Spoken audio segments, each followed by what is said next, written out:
Okay, up to now we've been talking about more standard types of passages that I used when I was starting out to build my coordination and dexterity.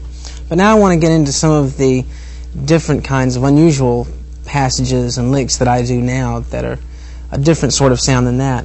One of them is the use of hammer-ons. And a lot of times people link hammer-ons and pull-offs together. They're almost always linked. But there's a way you can do hammer-ons that doesn't really involve any pull-offs, where it's just hammer-ons isolated by themselves. And likewise, there's some licks that are just strictly pull-offs. So I'd like to get into that right now. Here's one of those. Slow, that's...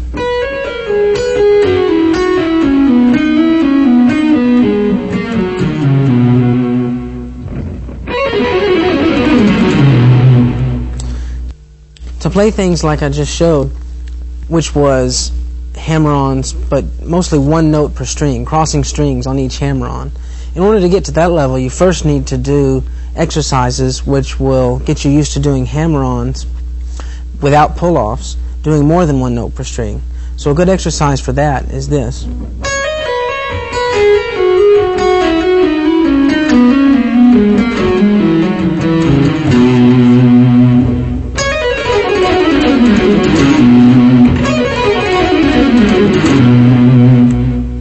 Okay, that lick you play by doing 5 hammer-ons and then you pick the 6th note.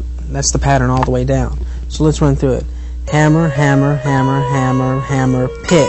So that's 1, 2, 3, 4, 5, 6. 1, 2, 3, 4, 5, 6. 1, 2, 3, 4.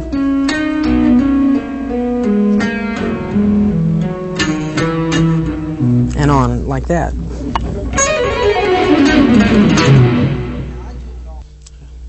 A good thing to practice with that lick is to practice playing it in all different types of scales and positions.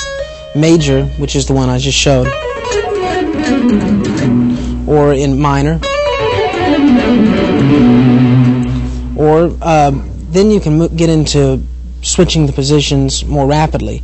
Like one way that's a very interesting chromatic sounding lick is you just switch the position up a half step each time you do the shape. So it's...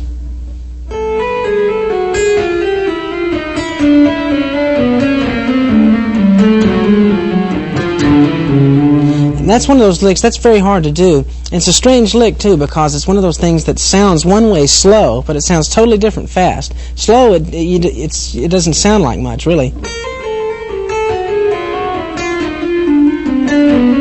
But when you play it fast, it has this effect like falling downstairs or something.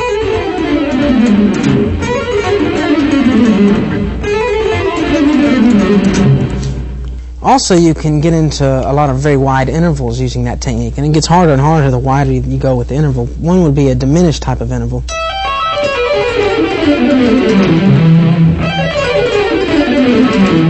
Slow, that's...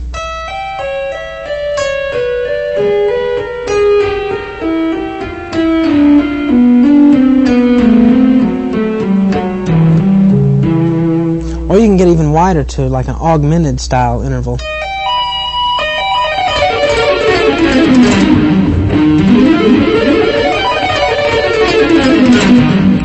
And that's a real workout. But first you have to just be able to do it just in a regular position like this. And again, I would suggest practicing it just in a symmetrical shape. You don't have to do a specific scale with it, because once you learn the physical coordination, you can go almost anywhere with it. Just this shape across the guitar.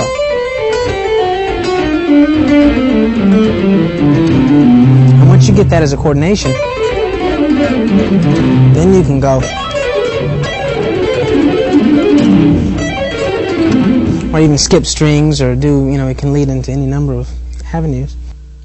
Another thing you can do is work on your pull-offs without a lot of hammer-ons being involved. One of the best exercises for that is this one, which is also a very good exercise for finger independence, because you're not utilizing a lot of the rolling motions forward or backwards. It really requires that each finger operate independently, and that's this scale right here.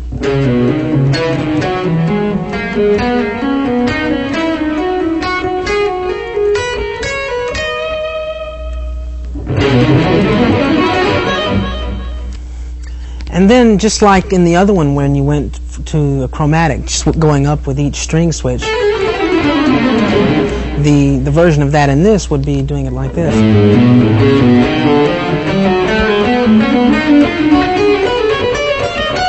And that's real hard. Let me see if I can do it here.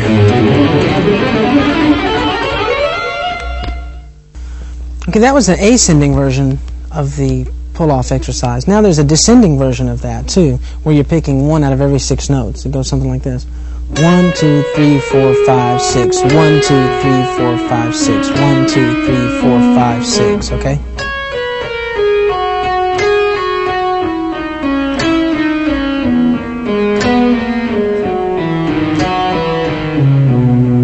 Now I was exaggerating the picking there, but when you perform it, you want to pick as softly as possible so that the picking notes and the hammer-on notes sound the same, or the pull-off notes in this case.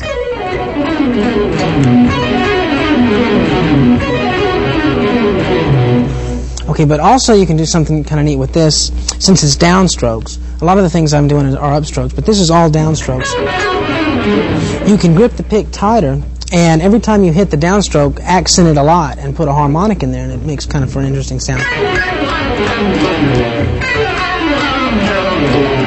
And you add another little trill in there if you go.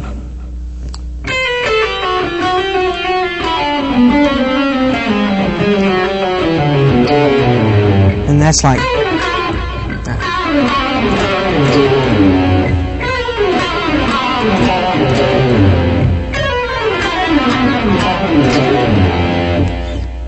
Okay, and this is the ascending version of the hammer-on type of pattern.